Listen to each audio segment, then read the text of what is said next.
It is June of 1987 in Far Hills, New Jersey, at the headquarters of the United States Golf Association. A man lays a golf club on a table, places its face under magnification, and measures the distance between two grooves. His name was Frank Thomas. He was the association's technical director, the man whose job it was to decide which golf equipment in America was legal and which was not. What he found, by his own method of measuring, was a violation. The grooves were spaced too closely together. The offending distance, the gap between legal and illegal, between a conforming club and a condemned one, was roughly the width of a human hair. The club was made by a family company in Phoenix, Arizona. The governing bodies of golf declared its best-selling product non-conforming. The PGA Tour moved to ban it from competition. Retailers panicked.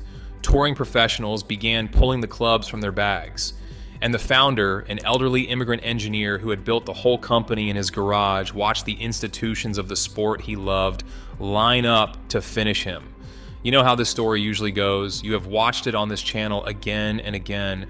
A beloved American brand, a force too big to fight, a quiet surrender, a sail, a slow fade toward the bargain bin, and a name that survives only in the memories of the men who played it. But that is not what happened this time. The company on that table did not surrender, did not sell, and did not fade.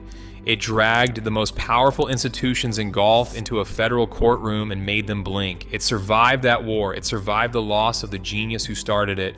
And it survived a decade that buried nearly every rival it ever had. This is the story of Ping, the brand that should have died 3 times and buried its rivals instead. Karsten Solheim was born in Bergen, Norway in 1911, the son of a shoemaker. He was 2 years old when the family crossed the Atlantic and settled in Seattle, Washington. He learned his father's trade first, leather and nails and patience, but he wanted more and enrolled to study engineering at the University of Washington. Then the Great Depression arrived, and it took the university away from him the way it took things away from millions of American families. Karsten did not quit. He finished his engineering education sideways through extension courses and night classes, and it worked. He became a research engineer at Ryan Aeronautical, where he worked on the Fireball jet fighter. He moved to Convair, where he helped design the first ground guidance system for the Atlas missile.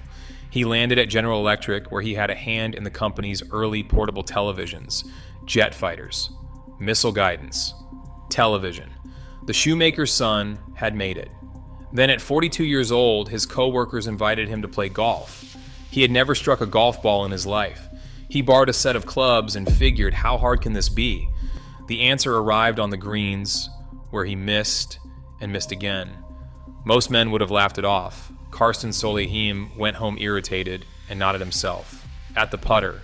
The putters of the 1950s were simple blades, with all their mass behind the middle of the face.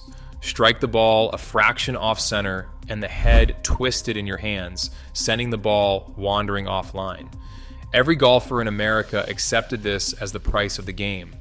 Karsten looked at it the way he looked at a guidance system, as a problem with a solution. He would apply, in his own words, the simplest laws of physics and mechanics. Take the weight out of the middle, push it out to the heel and the toe, let the club resist the twist. In 1959, in the garage of his home in Redwood City, California, he built it. And when the face of his strange new putter met the ball, it made a sound, a small, bright, metallic note that rang through the garage and into the house. Louise Solheim, his wife, heard it from the kitchen. The putter had named itself Ping. That same year, Karsten founded Karsten Manufacturing Corporation while keeping his day job at General Electric, because a wall full of patents does not feed a family. Production was the family. His youngest son, John, drilled and ground club heads after school. Louise handled orders and correspondence from the house. There is a photograph from those years of Karsten and Louise standing in their backyard, holding up a written order for 100 putters as if it were a winning lottery ticket. In 1962, a journeyman professional named John Barnum won the Cajun Classic carrying one of the garage-made putters, the first tour victory in the company's history. The putter that sounded like a doorbell had started to open doors. But the club that would change everything had not been drawn yet. In January of 1966, Karsten attended the Los Angeles Open and stood at the practice green, and what he saw disappointed him. The best players in the world, still fighting the same blade putters he had declared obsolete 7 years earlier. He went home restless, and the design came to him faster than paper could be found. So Karsten Solheim sketched the most influential putter in the history of golf on the only surface within reach, the cardboard sleeve of an old record. From that sleeve came a careful graph paper drawing, and from the drawing came a prototype in a matter of days. His son John witnessed it happen. The night before the new putter was due at the engraver, it still had no name. It was Louise who suggested the obvious one. This club was Karsten's answer, his answer to the twisting blades, to the missed putts, to every man who had ever told him he was wasting his time. Answer. But the word would not fit on the little flange at the back of the head. So Karsten dropped a single letter, and the answer was born. The patent was granted in March of 1967, and that same year the dam broke. In February, the veteran Julius Boros won the PGA Tour's Phoenix Open with one of Karsten's putters in his hands. The Cushion, a close cousin of the Answer with a slot cut into its sole. Demand grew so overwhelming that Karsten finally did what Louise had watched him resist for 8 years. He resigned from General Electric. The engineer was now a full-time clubmaker. 2 years later, George Archer rolled his putts at Augusta National with an Answer and won the Masters, the first major championship ever taken with a ping putter. The floodgates did not just open, they came off the hinges. The family moved the operation to Phoenix, Arizona, and Karsten went to work on the rest of the golf bag. In 1969, he took the idea living inside his putters, pushed the weight to the edges, and applied it to irons. Perimeter weighting. He manufactured the heads with investment casting, a precision process borrowed from his old world of aerospace, pouring stainless steel into molds with a consistency the old forging houses could not match. The sweet spot grew. The punishment for a miss shrank. Ordinary golfers hit better shots with Karsten's irons than they had any right to hit, and they knew it, and they bought them by the millions. In 1972, he introduced something no company had offered before, a color-coded custom-fitting system, matching clubs to a golfer's height and posture the way a tailor matches a suit. Years later, President Reagan would honor him with an award for what his export business meant to American trade. The shoemaker's son from Bergen was thanked in the White House for what he built in his garage. But genius and stubbornness are the same trait wearing different clothes. And the stubbornness that built Ping was heading toward a collision with the two most powerful institutions in golf. In the early 1980s, Karsten released the iron that would define the company, the Ping I-2. If you played golf in America in the 1980s, you do not need me to describe this club.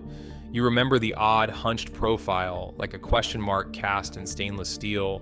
You remember the offset hosel. You remember your playing partner, the one who suddenly stopped missing greens, unzipping his bag to reveal a full set of them. The Ping I-2 became the best-selling iron in the world. At the peak, the I-2 accounted for nearly all of Karsten Manufacturing's iron production, and the company sponsored more than 150 touring professionals around the world who carried it. The old guard hated it. Traditionalists sneered at the look, at the casting, at the very idea that a club should forgive a bad swing. Forged blades from the classic houses were instruments for gentlemen. This Arizona contraption was a crutch. The men in the pro shops muttered. There was one detail on the face of the I-2 that almost nobody noticed because there was nothing to notice. The grooves, the scoring lines that channel away grass and water were shaped like the letter U instead of the traditional letter V. The governing bodies had approved U-shaped grooves. Karsten had built his to the letter of that approval. But the letter of the rules, it turned out, had a blank space in it. And into that blank space, the entire empire nearly fell. Here is the technicality that almost ended Ping, because a family company bet its existence on it. When the governing bodies approved U-shaped grooves in 1984, the rule required space between the grooves, but it did not specify exactly how that space should be measured on a U-shaped groove. An engineer reads a specification precisely. Karsten built the I-2 to comply. Then, in 1987, the United States Golf Association adopted a particular measuring technique, the 30-degree method, and remeasured the most popular iron on the planet. By that method, the grooves of the Ping Ai 2 sat too close together. The margin of the crime, as we said at the beginning, was that same width of a human hair. The association's own examiners even found that some I2s passed while others failed. The same model, the same molds, the same Phoenix factory. The ruling landed like a hammer. The most popular iron in golf was suddenly non-conforming, which meant, in the eyes of every serious golfer, illegal. Carsten was asked to accept the finding and inform his customers that the clubs in their garages did not conform to the rules of golf.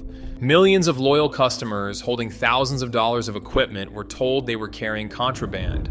Carsten Solheim refused. The classic houses of American golf, when the institutions leaned on them, had always bowed. They took the phone call, absorbed the loss, issued the apology. That was how a respectable equipment maker behaved. Carsten was not a respectable equipment maker. He was an aging missile engineer who had measured the grooves himself.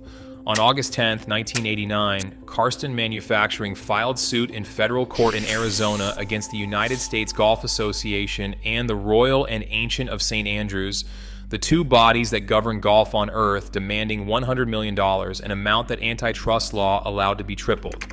The suit even named Frank Thomas, the man from the beginning of this story, personally, a garage company from Phoenix against the combined aristocracy of the sport.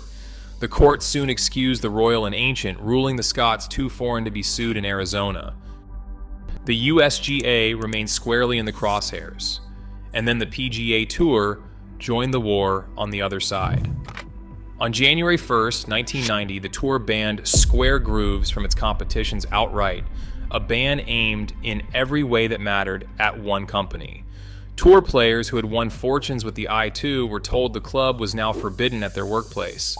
The USGA studied its position, a courtroom in Phoenix, a jury of ordinary citizens, a beloved old inventor on the stand, and a possible $300 million judgment that would burn the institution to the waterline. About a week before the trial was set to begin in 1990, the USGA settled. The term sounded modest when read aloud.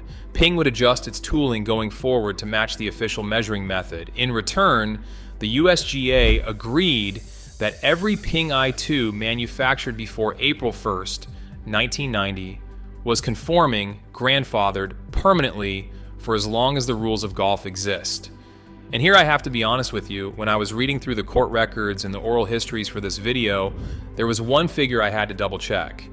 According to the association's own former executive director, Frank Hannigan, the USGA did not merely surrender, it quietly paid Carsten roughly $1.4 million.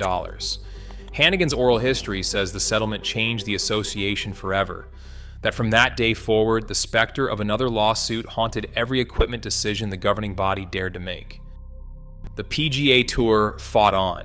In September of 1991, the Tour countersued Carsten Manufacturing for $100 million of its own. Commissioner Dean Beeman was furious at the USGA's surrender. He said the association had chosen to protect its treasury instead of the game. Carsten answered the Tour the way he answered everything. He did not move. A federal court issued an injunction blocking the Tour's groove ban while the case proceeded, and ahead loomed the same nightmare, an antitrust trial the Tour could lose catastrophically. In April of 1993, the Tour settled too. No admission of wrongdoing on either side. U-shaped grooves would remain legal in professional golf. A family club maker from Phoenix had faced the two mightiest bodies in the sport, and both of them had backed down. No golf equipment company had ever done such a thing. None has done it since. Carsten Solheim would not live to see the strangest consequence of the papers he signed. That consequence lay buried in the settlement like an unexploded shell, and it would detonate 2 decades later on national television around the most famous left-handed golfer in America. We will get there. First, the second death. The tremor came for Carsten's hands in his final decade, the same hands that had ground club heads in a Redwood City garage. Parkinson's disease is patient, and it is thorough, and it advanced on the old engineer year by year, taking his steadiness first, then his stride, and finally confining him to a wheelchair. He kept coming to the building anyway. The mind that sketched the answer on a record sleeve still circled club designs, still interrogated his engineers, still noticed everything. The body was failing. The measuring instrument inside it was not. But a company is not a putter, and there is no patent on time. In 1995, with the disease intensifying, Karsten handed the presidency and the chief executive's chair to his son John, the same John who had drilled putter heads after school as a boy, while Karsten himself remained chairman. The company he passed over now employed more than 800 people. The handover was quiet, orderly, and entirely within the family. No bankers in the room, no buyers at the door, no press release about strategic alternatives. In an industry where every succession seemed to end with a for sale sign, the Solheims simply moved one seat down the table. And there was one more legacy, easy to overlook in a story about lawsuits and stainless steel. In 1990, at the very height of his war with the governing bodies, Karsten and Louise founded something gentle, the Solheim Cup, a team competition for the best women golfers of America and Europe, patterned after the Ryder Cup. Think about that timing. The same man who was suing the sports institutions for $100 million was simultaneously writing the checks that gave the women's game its greatest stage. The competition carries the family name to this day, and it may outlast every club the company ever made. In the end, the numbers around the old man had grown almost absurd. Putters bearing his little four-letter word had won more than 1,800 professional tournaments around the world. The answer patent had expired back in 1984, and rather than fade, the design multiplied. Nearly every putter maker on Earth copied it freely, until Karsten's answer simply became the way putters are made. He lived to see his invention stop being a product and become a fact. Karsten Solheim died at his home in Phoenix on the 16th of February 2000 at 88 years old, with Louise, his partner in everything since the garage, still at his side after more than 6 decades of marriage. The tributes poured in from every corner of the game. The commissioner of the Women's Tour said the women's game had never had a greater angel, and the most telling tribute came from his fiercest competitor. Eli Callaway, the founder of Callaway Golf, said simply that Karsten had paved the way for them all. The obituaries praised the past. The Sharks studied the future. Somewhere in every equipment boardroom in America, the same calculation was being made. The old man was gone, the family was grieving, and the most stubborn private company in golf might finally be for sale. But the Sharks had misread the family completely. The refusal to sell was never one man's trait. It was the house rule. On this channel, you know exactly what the death of a founder usually means. It is the chapter where the story turns. Consider McGregor, the greatest name in American club making, passed from owner to owner until the name meant nothing at all. Consider the Ben Hogan Company, sold again and again, the great man's standards dissolving a little more with each transaction. Consider Wilson, the giant, hollowed out by parent corporations that saw a heritage brand as a line item on someone else's balance sheet. When the founder's chair empties, the buyer's circle, the family cashes out, and the eulogy begins writing itself. And while the graveyard filled, Ping's 2 great living rivals were sprinting in the opposite direction. Eli Callaway's oversized Big Bertha had turned the driver into the most lucrative product in golf, the glamour purchase that sold entire brands. TaylorMade had built an empire on metal woods and was flush with corporate money. Titanium arrived and made driver heads enormous, forgiving, and irresistible. The entire economics of the golf business had tilted toward the one category where Ping had always been weakest. Ping was late, badly late. The company did not ship its first titanium driver until 1998, and the market had long since decided that Ping was an iron company whose drivers you politely ignored. Karsten's grandson, John K. Solheim, put it plainly years afterward. Those were some dark times. Coming from a family that measures its words like grooves, that sentence is a scream. Here's what I find genuinely painful about this part of the story. The company had just buried its founder. It was surrounded by competitors swollen with public stock market money, outspending it on tour contracts and television advertising many times over. Every force that put McGregor, Wilson, Northwestern, and Hogan into their graves, shifting technology, corporate consolidation, the brutal economics of the driver wars, was now pressing on a grieving family business in Phoenix. If Ping had answered to shareholders, the playbook writes itself: sell the name, license it out, chase the margin overseas, and let a channel like this one eulogize the ruins 20 years later. Nobody would have blamed them. That was simply what golf companies did. The Solheims did something slower and harder. No sale, no panic, no borrowed billions. They put their heads down and engineered their way back, the only trick the family had ever known. John held the line on custom fitting when rivals raced to the discount racks, betting that the golfer who gets measured for his clubs stays loyal for life. The engineers went to work on titanium the way Karsten had once gone to work on a blade putter that would not stop twisting, patiently, precisely, and without the slightest interest in anyone else's schedule. One detail tells you how the family fought. While competitors poured fortunes into signing tour stars, Ping kept pouring its money into the fitting carts and the factory floor, into the unglamorous machinery of making one golfer's clubs fit one golfer's body. It was the least fashionable strategy in golf, and the one strategy nobody answering to shareholders could afford to copy. But redemption in the golf business only counts if it shows up at the cash register, and in the new millennium, it did. The answer was a driver called the G2, enormous, forgiving, honest, and utterly Ping, the philosophy of the answer and the I2 inflated to the legal limit. In 2005, industry sales trackers recorded something almost nobody had predicted. The G2 was the best-selling driver in America, and it held that position for 8 consecutive months. The iron company from Phoenix had conquered the very category that was supposed to kill it, and the G series it began anchors the company to this day. The rivals who had spent the dark times writing Ping's obituary now found themselves chasing a driver built by a grieving family that had refused every offer to quit. 3 times the grave was open. 3 times the family filled it back in. Now for the unexploded shell. In 2010, the governing bodies introduced new groove rules for professional golf, rolling back the sharp, modern grooves in the name of restoring skill. Every manufacturer complied, every player re-equipped. And then Phil Mickelson, the most famous left-handed golfer alive, reached back into history and pulled out a set of 20-year-old Ping I2 wedges, clubs from his college days in Arizona. Under the new rules, those old grooves should have been forbidden. They were not.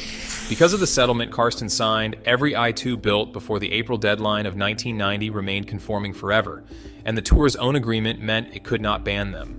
Fellow professional Scott McCarron said using the old wedges amounted to cheating, and golf spent weeks consumed by the argument. Lawyers were consulted. Officials squirmed. The answer never changed. The clubs were legal, in black and white, because a stubborn Norwegian engineer had out-negotiated the entire sport 2 decades earlier. Karsten had been dead for 10 years, and he was still winning. It was his son who ended it.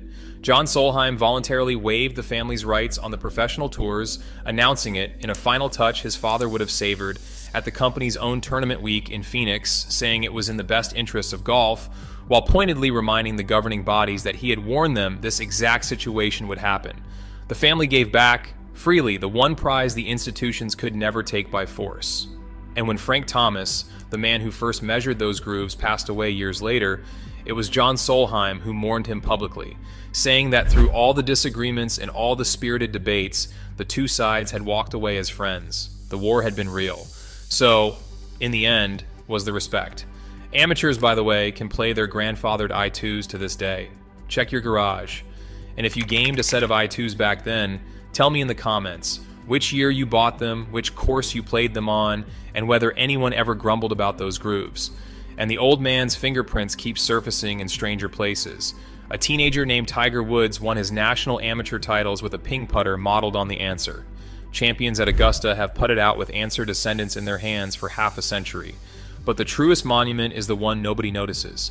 Pick up almost any putter sold today, feel the weight push toward heel and toe, and you are holding Karsten Solheim's answer, whatever name is stamped on it.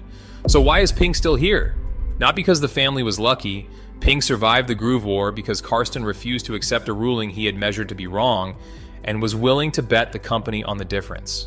It survived his death because the family had already decided, permanently, that the company was not for sale, not to the conglomerates that swallowed Wilson, not to the buyout men who traded Hogan's name like a used car. And it survived the dark times because a private family can afford to be patient in a way no quarterly earnings call ever permits. Notice, too, what the family never did at any point across 7 decades. They never licensed the name to a discount house. They never moved the badge onto cheap hardware to squeeze one last profitable year out of the reputation. They never let the word Ping mean less than Karsten meant it to mean. That, more than any lawsuit and more than any driver, is the real answer. because on this channel you have seen exactly what happens to a great American name the moment it becomes merchandise. Today, the company Karsten founded remains exactly what it was, privately held, run by the Solheim family into its third generation, with hundreds of people still assembling and custom-fitting golf clubs on the campus in Phoenix, American clubs built in America by the family that has built them since Eisenhower was president. Nearly every brand this channel has eulogized was, at some point, offered a choice between the name and the money. Every one of them took the money. One family measured that choice the way the old man measured everything, precisely, stubbornly, and by its own method. The distance between the brands in the graveyard and the one still standing in Phoenix turns out to be very small, about the width of a human hair.